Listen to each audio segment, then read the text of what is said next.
jigjiga waa caasimadda dowladdeegaanka Soomaalida waxaana baryahan dambe ku soo badanaya goobaha markaasi lagu iibiyo amaba laga shubto aflaanta kala duwan ee bulshadu ay ku madadaalato taniyo inta uu isbedelka uu dhacay waxaad moodaa in ay soo badanayaan goobaha filimanta lagu iibiyo waxaana sabab u ah ayaanu oran karnaa isbedelka iyo furfurnaanta siyaasadeed ee ka dhacday dalka iyo deegaanka waxaana soo badanaya fikirro ganacsi oo aan hadda ka hor aan jirin oo ay bulshadu ay ku dhiiranayso inay markaasi ay ka ganacsato sidoo kale waxa indhahagu ay qabanayaan goobo ganacsi oo hor leh iyo kuwa hore u xidhnaan jiray oo maanta dib loo furay haddaba waxaanu wareysiyo aanu la yeelanay mas'uuliyiinta iyo shaqaalaha ka howlgala amaba ka ganacsada goobahani aflaanta lagu iibiyo waxayna noo sheegeen in ka ganacsiga aflaanta ay maanta uu suuq u leeyahay sida darteed aad ka dareemayso soo badnaanshaha goobahani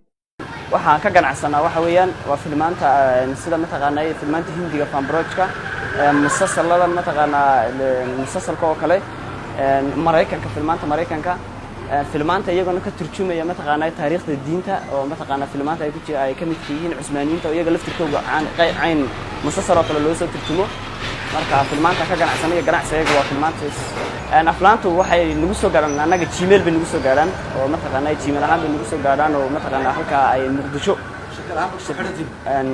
Gmail bay nagu soo gaaraan anaga oo qof mataqaanaa sida dadka soo turjumayo kala aan ku xidhanahay wallahi waa horta waa adeeg aad iyo aad ay bulshada ugu baahantahay waa entertainment waa wax xiiso ah oo dadkii xiiso gelinaya qofkii wuxuu u baahanayaa haduuna balwad lahayn wuxuu gurigii rest ku noqdo markuu shaqadii ka soo baxo oo gurigii la tago oo ku nasto oo iska daawado si uu caajiskii shaqadii ku iloobo marka annaguna adeegyadan aan bixino bulshooyin kala duwan iyo dad kala duwan baanu siinaa waxaa kamid ah sida aflaanta hindiga oo af Soomaali ku baxaya iyo aflaanta Mareykanka oo af Soomaali iyo af Ingiriiskoodiiba ku baxaya sida waxaa kamid ah taxanayaasha musalsalka ah oo hindi iyo turki hadda iskugu jira oo aad loo qaato iyagana ay waxa daawada xagga dumarka u badan iyaga musalsalada filimanta caadiga waa xagga ragga laakiin musalsalada oo ku jira oo hindigi iyo turkiga oo dhinacyadooduba iyaguna ay ka socdaan oo laga maarmaan aan ahayn marka adeega iyaga waa noocaas u baxaa waxaan ka mid ahay macaamiisha Tawakal studio habeenkii ugu badnaan ilaa maalinkii dhowr film baan ka shaqaa labo saddex isugu jira waan filmaan riwaayadaha filmaan fanbroj riwaayado magaraysaay even musiga wacdiga kulli waa laga helaa waana ka shubanaa aniga waxaan aad u xiiseeyaa filmaanta fanbrojka iyo riwaayadaha Soomaaliga filmaanta fanbrojkan aad u daawadaa filmaantan Cusmaaniyiinta ma daawado sababtoo ah waa taxane wuxuu taxana markuu yahayna ma dhameystirna aniga waxaan jecelahay filimka ma bilow ilaa dhamaad inuu dhameystirno marba hadduu igu kala go'o waan yaraha dhibaya ma jecli filimka dhameystirnayn marka saasaan ku doortaan fanbroj maadaama dhamaystiran bilow la dhamaad u leeyahay sidaan haddan musalsalada iyo Cusmaaniyiinta intaba waa taxane maalinba qayb baa soo baxda ilaa isbuuc qayb baa soo baxda marka taasaan anigu ku yar dhaliilaa dhalinyartu aad bay ugu xidhan halkan waxaan anigu aan si khaas u jeclay fanbrojada sababtoo ah fanbrojada waxa soo turjuma rag khibrad u leh waqti badan geliyay marka waad xiisaynaysaa inaad oo afkaaga hooyo af Soomaali lagu turjumo oo aad u fiican dhalinyarad codad kala duwan ku hadlayaan ay turjumayaan filmaan hindi oo fanbroj aad u fiican halkan waan ka helnaa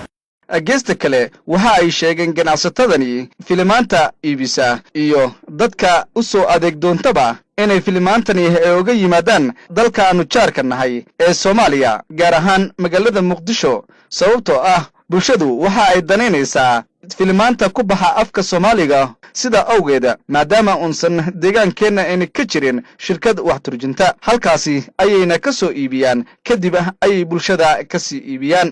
wallahi laba siyaabood baa jira horta labada siyaabood waxay yihiin mar lagu soo dirayo oo Gmail ahaan lagu soo dirayo xaruntii toos lagaga soo dirayo xaruntii ku taal Muqdisho badana filmaantan lagu soo turjumaa inta ugu badan ee Soomaaliga ku baxaya Muqdisho lagu turjumaa studioyaasha iyo dawladda iyo dhammaan hay'adaha xuseeyaan waxaan ka codsanaynaa ama aan fari lahaa inay sameeyaan xarun lagu turjumo filmaanta kulli dhammaan qaybahooda kala duwan lagu turjumo in la sameeyo studioyadana magaraysaa iskaashi sameeyaan tviyada iskaashi sameeyaan dawladda la kaashadaan magaraysaa laga helo xarun turjumada intii aan ka sugnayn Muqdisho ilaa magaraysaa masaafo dheer noo jirta ilaa kharash badan ku baxaya annaga xitaa filimanta lagu qaaliyeynaya filimanta waxay u qaaliyoobayaan annaga barays karo noogu imanaya dee ayagoo barays karo ugu imanaya marka saasay u qaaliyoobayaan kulli stuudiyo badan baa ku yaala magaalada jigjiga kulli ragga imika muqdisho filimanta kusoo turjumaya ama inoo soo gudbinaya inagu kama liidano sababtoo ah haddii maanta stuudiyadeenu ay suurursadaan way karayaan inay macnaha ay turjubaan oo macnaha ay soo oo la qaato oo lagu xidhnaado muhiimaddu waxa weeyaan dee waxaan jirin macnaha in dhallinyartii ayna cidi dee ayna isku xidhaynin marka aad caafimaad qabto ayaad ka fikiri kartaa in aad wax curiso amaba aad wax qabsato waxaana loo aanaynayaa fikradan ganacsi ee maalinba maalinta ka dambaysa ku soo biiraya magaalada jigjiga bulshadii oo maskaxda ka xorooday kadib markii uu isbeddel ballaadhan uu ka dhashay dalka iyo deegaankaba si kastaba ha ahaatee dhallinyaradani ka shaqaysata aflaanta kala duwan ee ku dhaqana magaalada jigjiga ayaa waxa ay sheegeen inay markaasi camal la'aantii ay ka raysteen islamarkaana ay u tahay arrintani fursad shaqo abuur oo aad u wanaagsan waxayna noo caddeeyeen inay celcelis ahaan maalintii iyo niska hore ee habeenkii markii ay shaqeeyaan ee helaan lacag gaadhaysa 1,000 riyaal oo lacagta Ethiopian birka ah